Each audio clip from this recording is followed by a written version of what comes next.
here I am now out in the stuffed specimen section of the museum annex at Abbotsford, and having a look here at a most peculiar Tasmanian tiger in terms of its posture. Must have been purely and simply the way the thing has died as it's been shot.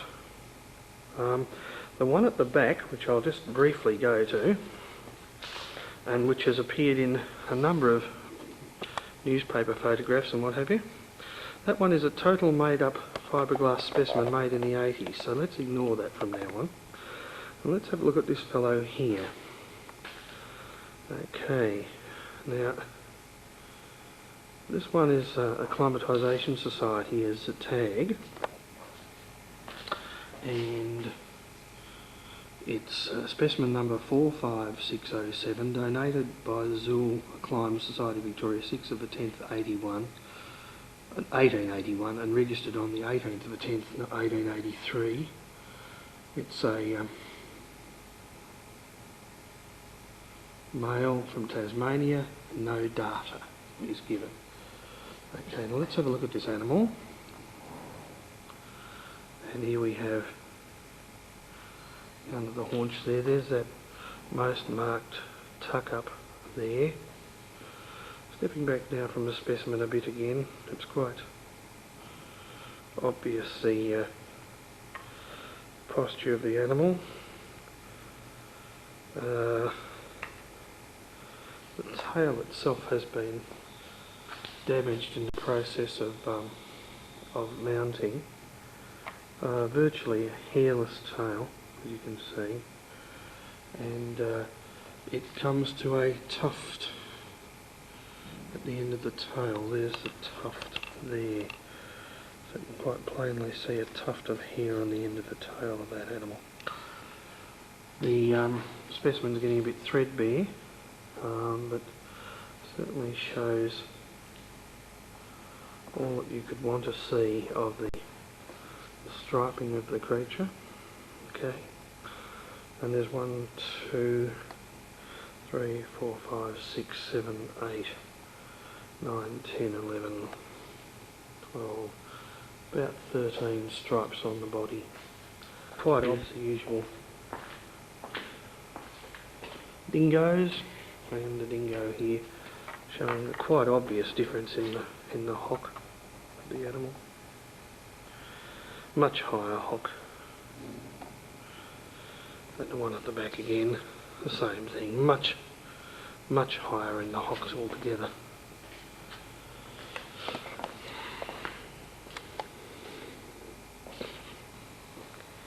Okay, so here we are. Lena's in the background shortly because she can't find what she's looking for. And here's the front of this wonderful looking specimen. We can't make up our minds whether he's angry or sad about what's happened. But he doesn't look too healthy now, anyway, that's for sure. You should be singing all of this. Singing it? Not talking. Oh, very funny. Thanks, Lena. Thanks a lot. You've been great. There's an interesting notation here of that pale spot under the eye. It's not very pronounced in this specimen. Now what we're doing is I'm actually coming down here and I'm filming the articulated skeleton of our friend Mr. T-Scene. Okay. And okay, it's in a glass case, so it doesn't make for absolutely perfect viewing, but it's a pretty impressive sort of an animal.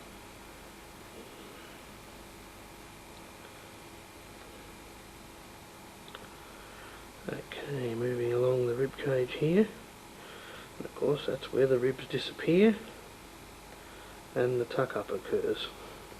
There it is. Okay, now we'll go down and have a look at these hock structure.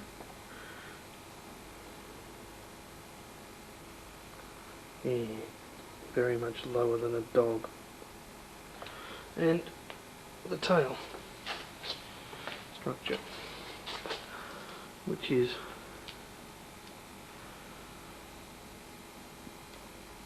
There it is.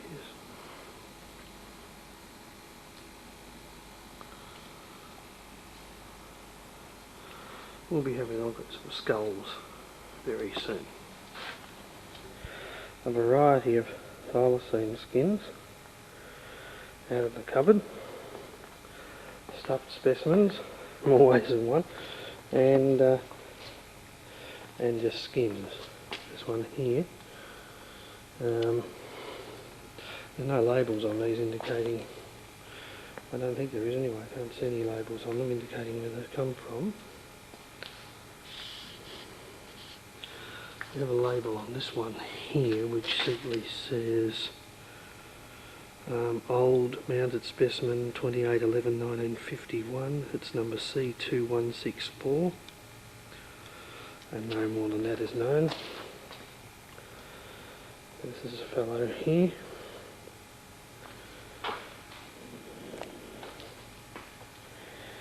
Interestingly, this is a very pale specimen where the striping is not terribly pronounced.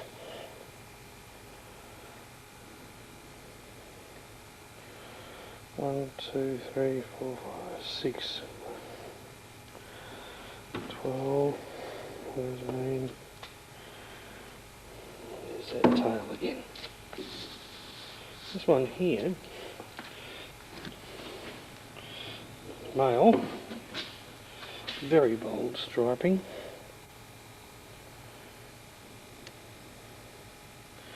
Many stripes. In fact, let's count them. Starting with a very faint one at the front there. 1, 2, 3, 4, 5, 6, 12, 13, 14, 15, 16, 17, 18, 19, 20, 21 with the one on the front there. And over here now we have a skin, relatively small animal. Okay. This skin is in Tasmania, it's a male, catalogue number C5744. Young male, one would think. Take a look at its feet there.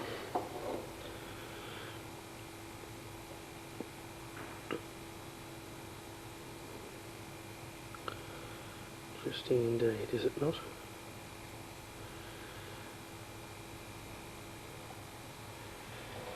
No.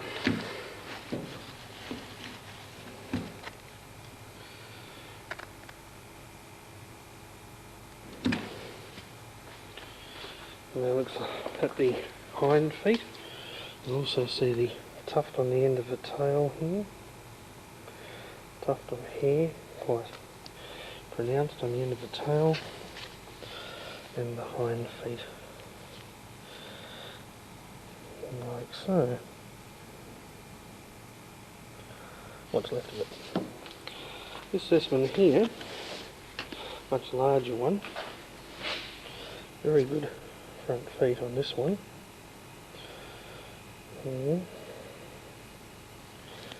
Just feeling the front foot there, very defined ridges. 5 toes, there's the 5th toe off there. This specimen is labelled C3149 and it comes from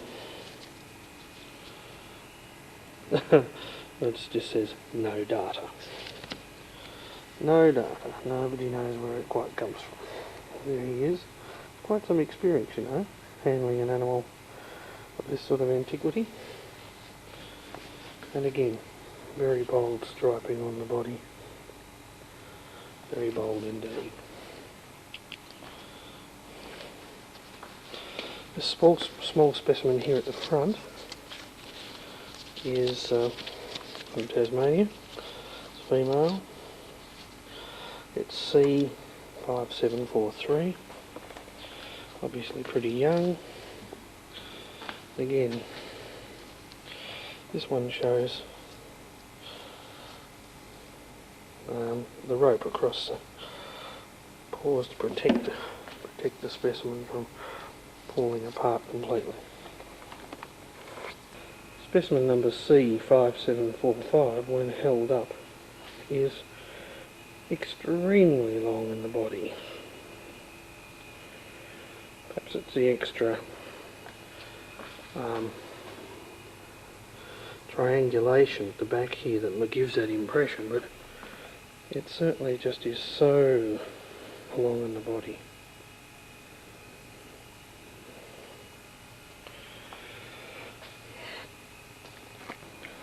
Part specimen C5752 from Tasmania, stuffing coming out of its mouth and its tail missing. It shows his long body, and interestingly, around the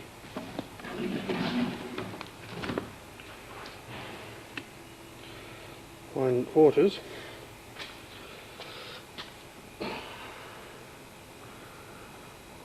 most intriguing, much brighter reddish foxy sort of hair around the hind quarters region. It's quite fascinating in the light of some of the foxy looking specimens we've found in hair samples. Again, this one shows very marked splay of the digits. 1, 2, 3, 4, 5.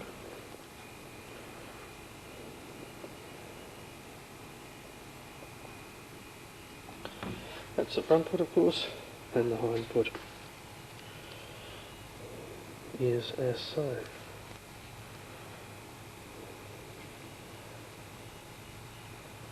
There it is.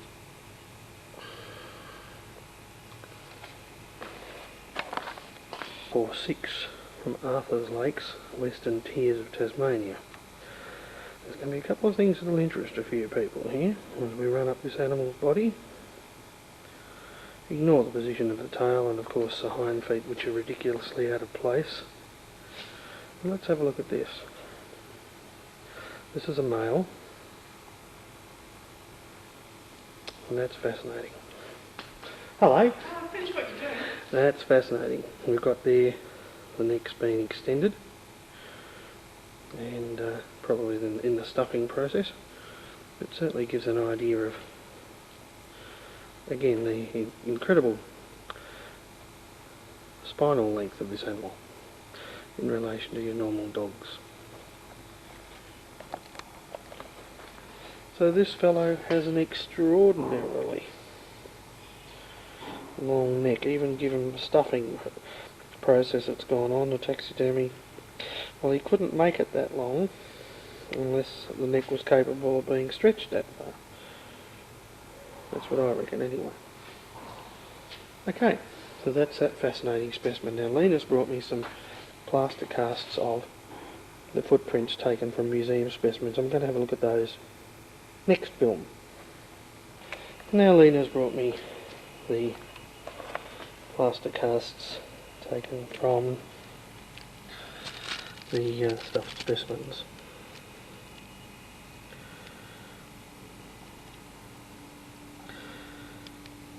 Looking first of all at the right hind foot, showing the extended hock. Okay, in both cases here, the right hind foot. Now over here we have the left front foot.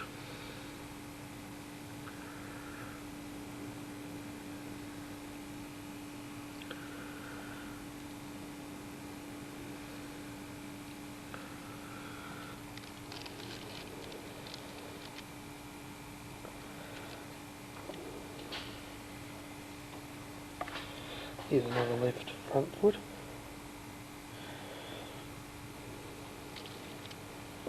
Now what's it? That's the lens cover this time. That's the way lens cover.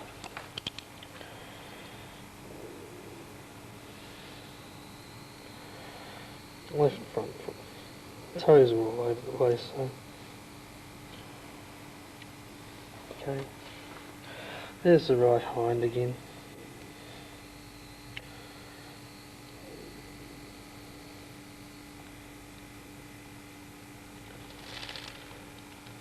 go. There's a few more. Front foot. Left front foot.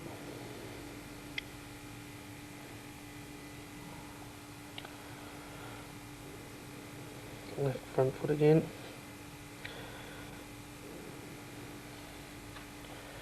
And there's another left front foot which should be put over here. Another one there.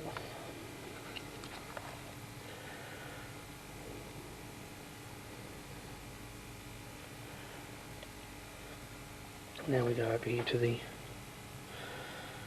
hind foot. All of these of course are showing the extended heel pattern, which we're fairly certain doesn't get shown very often. There we go. Well, here we have some male Thylacine skulls. This one is just labelled an old specimen. Well, I would have thought this one was more like that myself. What does it say about this one? It says from Tasmania. Then we go down here, and this one, another Tasmanian one. Okay. Yeah, obviously very different age group.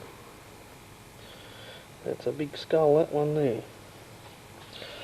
And then finally, we move across to this one here, which is the most interesting one of all. This is the skull of the animal whose skin is in the Beechworth Museum, the Burke Museum here in Victoria.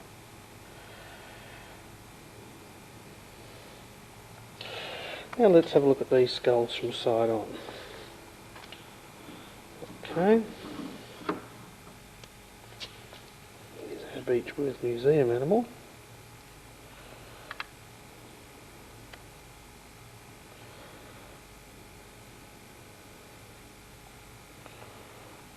Very noticeable wing on the skull here, the typical marsupial wing.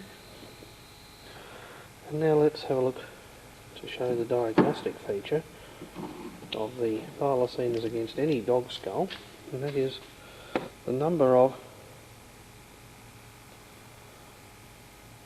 sizes. Now, there's 3 in each half of the bottom jaw and 4 in each half of the top jaw. Here they are. In a dog, it's not 4/3, it's 3/3. And that's one thing that'll help you with dogs.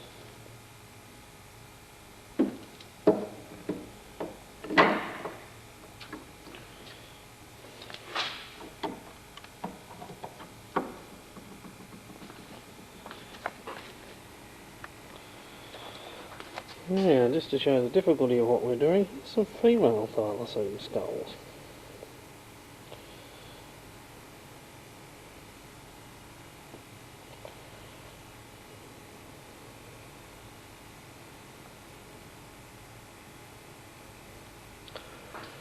Now let's compare them with the males.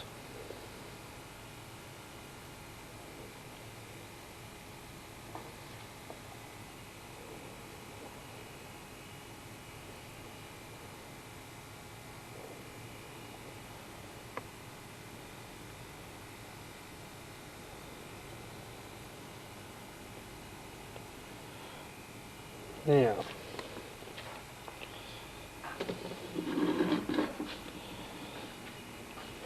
this is specimen number C5743. I'm holding it in my hand.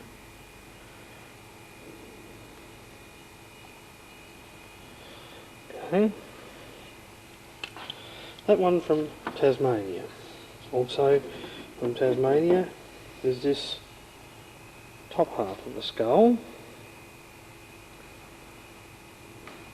Bigger. C5748. And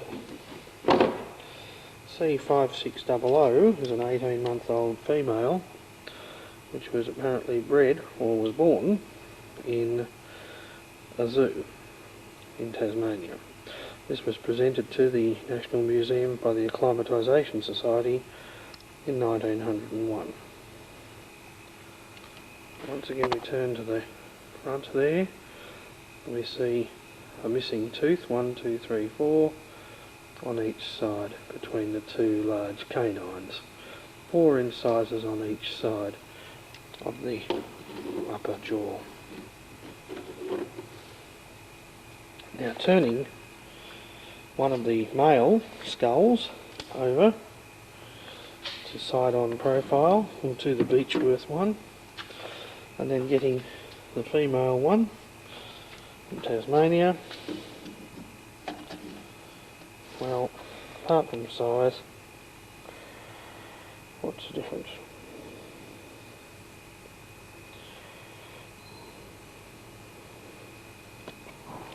Well, let's put this other male, which is smaller, in the same picture.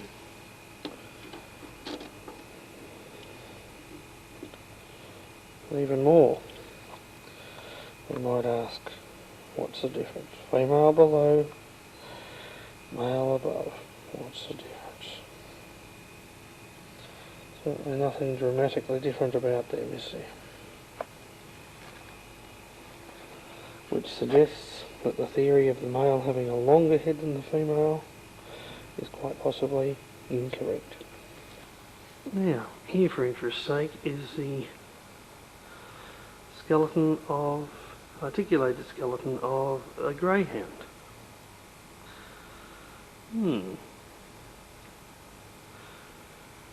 Apart from the length of the spine, let's go back and have a look at our thylacine now.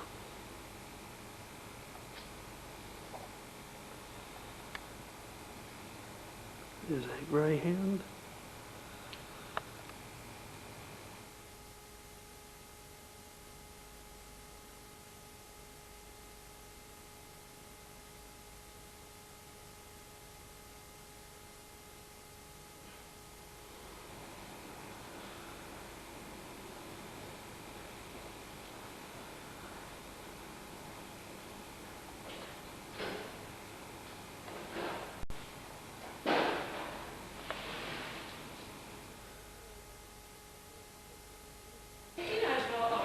No, I've never actually met Bob. Hello, Bob. This is the Tuberak Tasmanian Devil from 1912. Isn't that amazing? So he still exists. There he is. And not much white on him either. That's not the Tuberak thing. Yeah, apparently. Yeah, I don't know what the score is there. No, nobody does. Nobody does, do they? He's only got... Yeah, he's only got sort of 2 little patches of white on his whole body, as far as we can... There's a little tiny bit here. I'm not sure. Yeah, huge variation. Hello, Bob. Nice to meet you. That's fine. No, wait. Go on. Okay, mate. Right. Yeah, how are you? Nice to meet you. Ages since we've talked, and that was only on the phone. Yeah. No, I couldn't resist since I dropped Yeah, in here to say terrific. hello in person. Great. I didn't want to interrupt your... No, don't worry. I'm just about finished, actually, so I'm happy to talk to you. This is Bob Paddle here, so... Yeah, Bob, I'll just film you. Giant, I won't film you, dear, I promise. Records from East Gippsland. Oh, yeah. And just noting down records of enormously large kangaroos. Mm-hmm. Because there's a fascinating record of, in the early days at Hobart, when they were actually living off kangaroo flesh. The kangaroos were? Yeah. No, they were. The people were. Yeah. Yeah, right. Of an enormous, they just had a prepared hindquarters of the specimen, and I forget